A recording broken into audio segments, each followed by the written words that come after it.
Welcome into the All 22 NFL show, the official channel of the All 22 Fantasy Football platform. We're the only fantasy football game with full 53-man rosters, including offensive linemen, where you get to choose personnel packages and have access to PFF grading and advanced stats to make decisions each week. To learn more, go and sign up at all-22.com and download the app today. So welcome, everyone. It is the trade deadline. It has officially passed. We are beyond 4 p.m. Eastern on Tuesday, November 4th. And this one was a banger. So to start off first, apologies. You're going to have to deal with just me, Ray, today. My close friend and colleague, Chris, is not able to join us today in parts unknown, but I think we'll be back a little bit later this week with the full gang in tow to discuss some more NFL news and all the All-22 happenings going on. But today is a special day. It is the NFL trade deadline. And yes, it was indeed a banger. Lots of fireworks. We've got some fire sales happening in New York or New Jersey, if you will. Jerry Jones, again, just inserting himself into the, in front of the cameras and trying to make a splash and, just keep himself front and center because that is what he wants to do. So we're going to take just some time today. We're going to go over all of the notable moves at the trade deadline and how they impact this season beyond, and your all 22 teams and all the ramifications of these moves. So without further ado, since it's just me and I can't really make small talk with myself, we're going to go ahead and jump right in. And we're going to start off in Dallas with the big trade. The Cowboys traded a 7th round pick for Logan Wilson. So we actually are going to start there, but then go into obviously the bigger news here. So everyone who's watched the Cowboys this year, and you all have because they are almost always on primetime, no matter how good or bad they are as a team, know that the defense in Dallas is pretty much a sieve. Their run defense is just completely just disastrous. If it wasn't for the Bengals being historically bad, they would be the worst run defense in the league. As fate would have it, they are the second worst graded run defense in the league. They're averaging over 5.3 yards per carry given up and 160 rushing yards per game.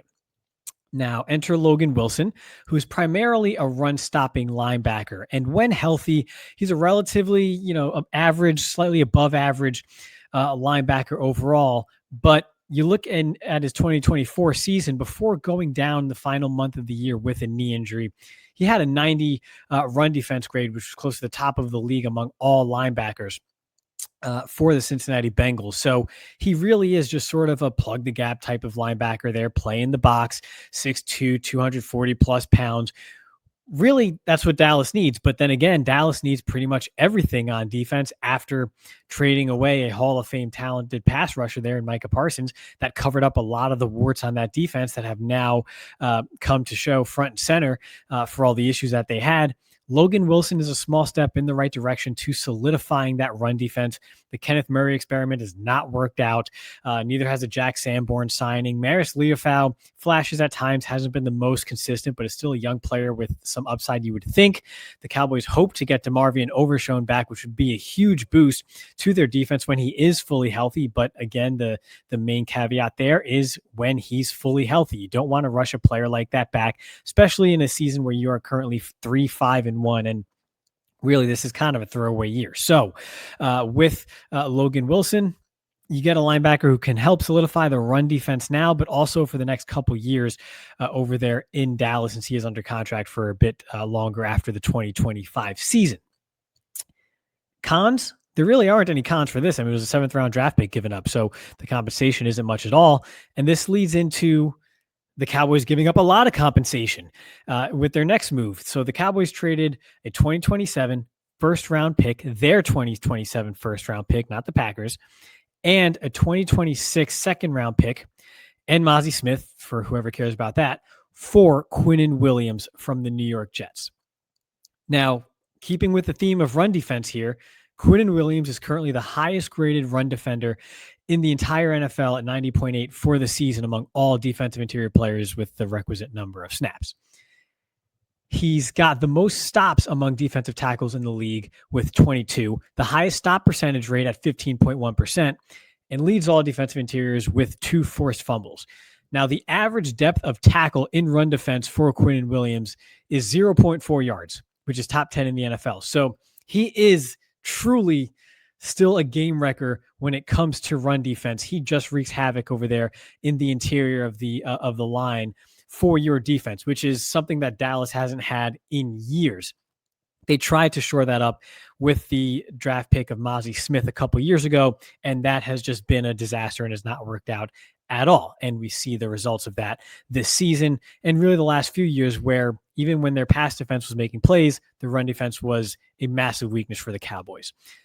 And while Quinnen Williams, his pass rush has not necessarily been impressive productivity-wise in 2025, he was the 15th highest graded defensive interior pass rusher in 2024 with 7 sacks, 38 hurries, which was top 6 in the NFL. And in 2023 was a top 10 pass rushing graded defensive interior at 84.5 for that season. So this is a very, very well-rounded player who first and foremost is a dominant force in run defense, which is what they need, and complements obviously the trade for Logan Wilson, who will be lining up behind him in the box. But he also complements Osa Odigizua very well, who is more of the penetrating athletic type 3 technique that can provide more of that pass rush and really complements Quinnen's skill set really well. But the cons to this move is that Quinnen Williams will be 28 years old next month, which isn't the worst thing in the world. He's still got a couple of years left for sure, but his contract is up after 2027. So now the Cowboys have traded a first-round pick and a second-round pick and Mazi Smith for just 2 years of control of Quinnen Williams, realistically speaking, because 2025 really should be an afterthought when it comes to forecasting this team's future. And then by that point, Quinnen Williams will be turning 31 in 2028. So you really don't want to provide him with a big extension at that point, since his best years will be behind him and he will be exiting his prime right around that time. And you don't want to be on the hook in those later years for a declining player. And the Cowboys defense is still just an absolute mess in the secondary. They don't really have a great edge rush. Donovan Ezeraku is a bright spot and he's flashing and he's developing and he's growing, but it's certainly not where you need it to be. So if you don't capitalize on this move or moves like this over the next 2 years and you miss Dak Prescott's window, now you don't have, again, we're forecasting 3-4 years down the line, you don't really have very many young talents on the roster because you forewent, that's a word, Chris, when you get back around to listening to this episode, you can look it up, draft picks to really, you ended up pushing your chips in for this window and not taking part in the draft by giving those picks away. So you don't have a great foundation for the successor to Dak Prescott and the next handful of years window for the Cowboys. So you're either getting a quarterback too early and bringing him into a poor situation, or you're going through a few years of building your team back up before finding your next franchise quarterback and then trying to find a championship window during those years. But it's going to be a bit unbalanced because the Cowboys are pushing their chips to the table for these next, say, 2 to 3 years to try to go for a championship. We'll see how that works out, because you look at that defense, this defense might be a 3+ year fix on its own. So is the window and the timing really going to work out? That's yet to be determined. It's quite the risk. But again, there certainly is some upside here. Quinnen Williams is a dominant force, fills a huge need for the Cowboys. But again, if you can't run on the Cowboys anymore, well, the pass defense isn't much better. And you might end up just throwing on them instead, because Jacoby Brissett, Russell Wilson, everybody can throw on the Cowboys still. So that's still an issue that has to be addressed this year and beyond. So we'll move on now to the other blockbuster move involving the Jets, who send Sauce Gardner to the Colts for 2 first-round picks. Now for the Colts, Sauce Gardner is still just 25 years old. The Colts were the 21st graded pass defense so far in 2025, but there are other reinforcements on the way as well, which is why I also really like this move for Indianapolis in a sense. Charvarius Ward should be coming back from his concussion after the bye week, who was having a fantastic bounce-back season beforehand, and then forms a great duo on the outside with Sauce Gardner, 2 big cornerbacks that are performing very well. plus Kenny Moore now in the nickel. That's a great trio to have on the back end of your defense. And while Sauce hasn't been elite since 2023, the talent is evident. He's still a top 30 graded corner thus far this season, despite playing in a just toxic environment in New York. So a change of scenery is probably just what the doctor ordered. And while the Colts pass rush isn't necessarily special, Laiatu Latu has been breaking out. A nice young player on the front end for them. Obviously, the offense for Indianapolis is controlling the football, has a great running game. Daniel Jones, if he continues to play up to snuff like he has for the most part this season, the Steelers game notwithstanding, you are a legitimate contender in the AFC if you're the Indianapolis Colts. The cons, 2 firsts is a lot to give up for any singular player. Sometimes the window for elite cornerback play can be pretty short, even if you are sort of right in that window right now with Sauce Gardner. And there is no guarantee that Daniel Jones keeps it up. Yes, I'm the Daniel Jones guy. I told you before the season, Daniel Jones might save your 2025 in all 22 and perhaps in all fantasy formats. But I also said because of his play for a stretch, we've never seen great play from Daniel Jones for more than a stretch of a season. Can he keep it up? The Colts certainly hope so, because if he cannot, and if there is some regression back to the mean for Daniel Jones, well, now you just gave up prime draft capital for 2 years, and you don't really have a way to replace him or shore up that quarterback position if you ever need to for the Colts in the near future. So this is sort of a burn the boats move for Indianapolis. Boom or bust, high risk, high reward, whatever you want to call it. They're pretty much pushing their chips into the table as well. And oh yeah, the Jets did also get A.D. Mitchell, which in the words of my comrade Chris, which I'll try to do justice, A.D. Mitchell is the perfect Jet. He is just a disaster of a top-end talent. So best of luck over there with the Jets. Now, moving on to the Jets, yes, obviously it's a fire sale, right? It didn't work out. Perhaps they overestimated the talent level on their roster. They missed the window. Justin Fields is not the answer for the passing game. And they're definitely positioning themselves for the quarterback of the future. Either they just have the number 1 overall pick and can get their guy of their choosing, or they could use this draft capital to trade up for their guy or just build around him, depending on how it shakes out. So whichever way, the Jets have multiple avenues to hopefully, finally get their answer at the quarterback position. And while I am still somewhat optimistic for the Jets, is because their offensive line is still young and talented, even if they haven't gelled perfectly, and not everybody has been as hoped just yet. They're still young, they're still talented, and the play of an offensive line isn't necessarily as dependent on other positions as other positions are of the offensive line. So the core is still reasonably good for the Jets. And yes, elephant in the room, Garrett Wilson probably staying there because, well, that's helpful for a young quarterback to have when you do bring him into the fold.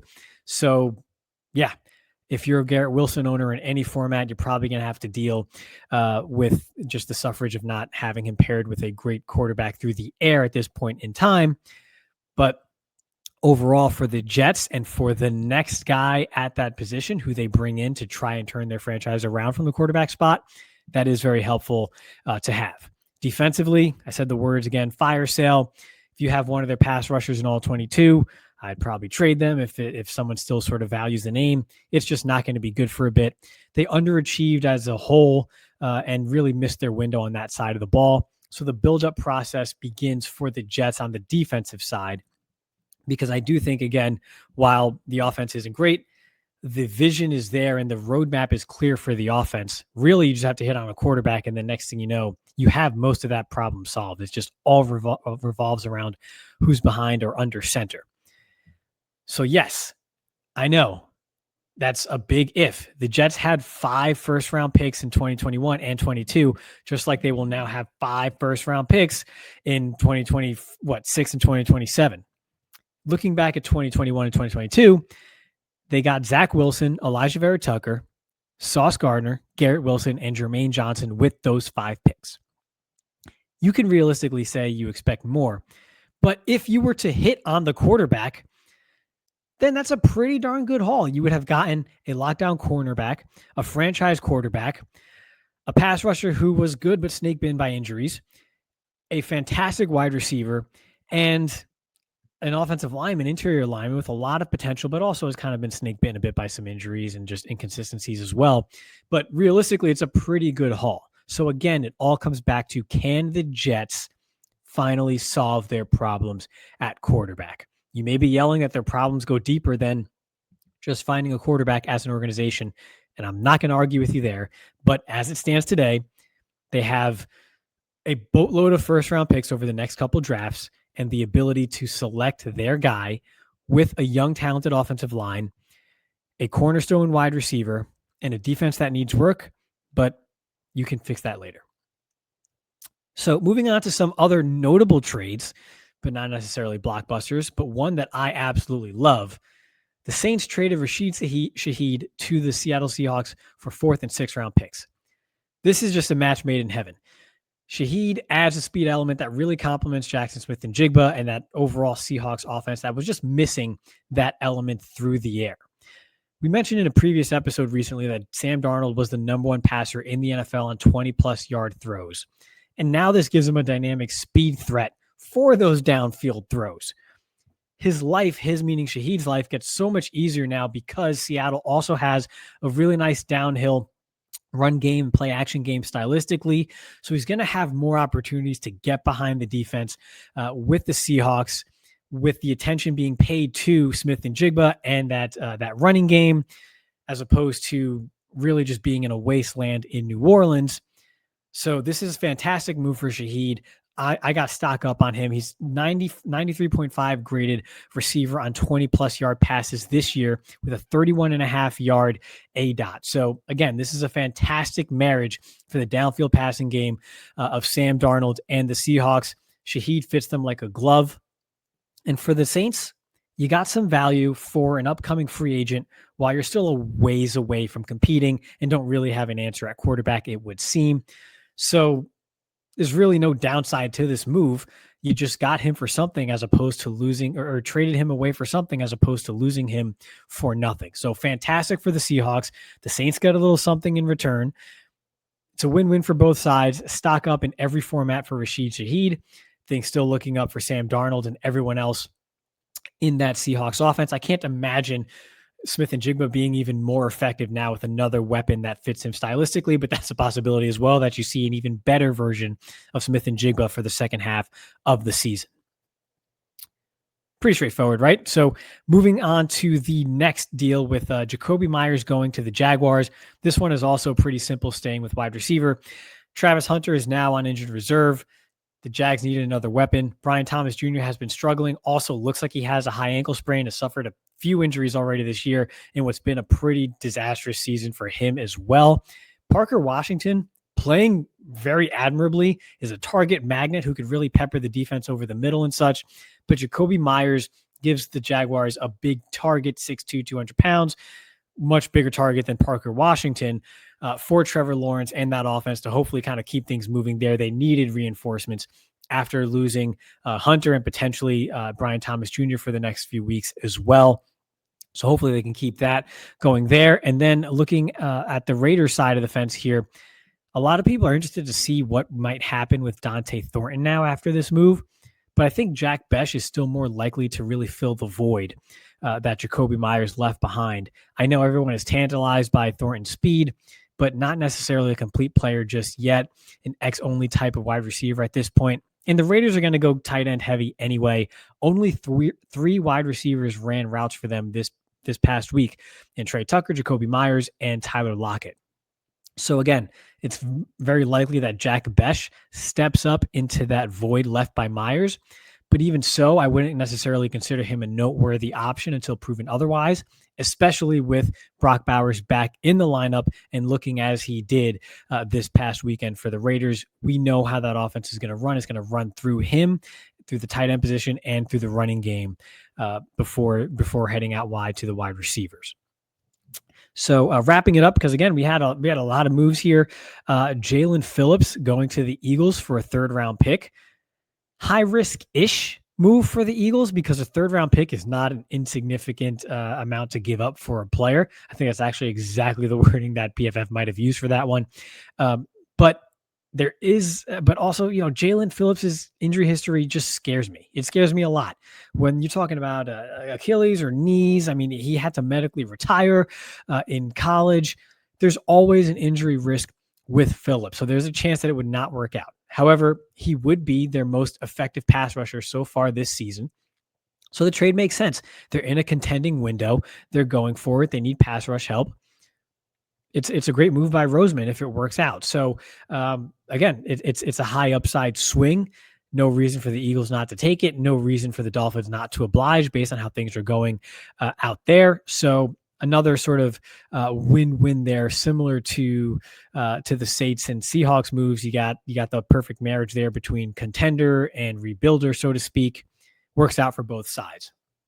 And so we'll wrap it up with a couple of depth pieces on the move as well. DreMont Jones to the Ravens. The Ravens really needed some depth on that defensive line. They traded away Odafe Owe. They lost Nnamdi Madubuike. I still think it's an uphill climb for that Raiders defense to get back to what we're so used to seeing this year.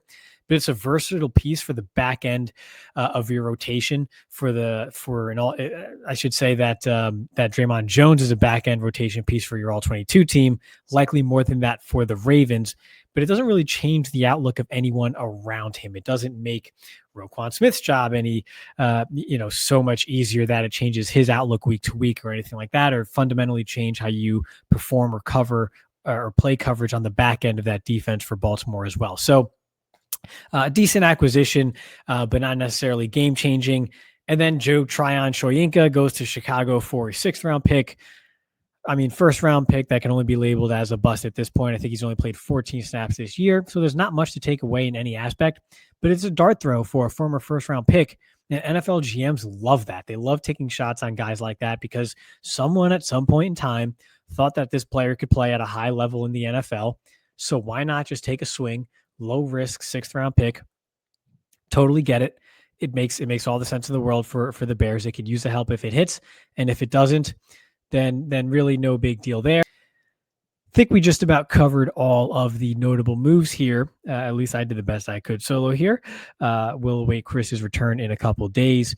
But as always, give us a like, follow on TikTok, Instagram, whatever, every social platform at all22_PFF. Give us a review wherever you watch or listen to the podcast, and we'll see you on the next one.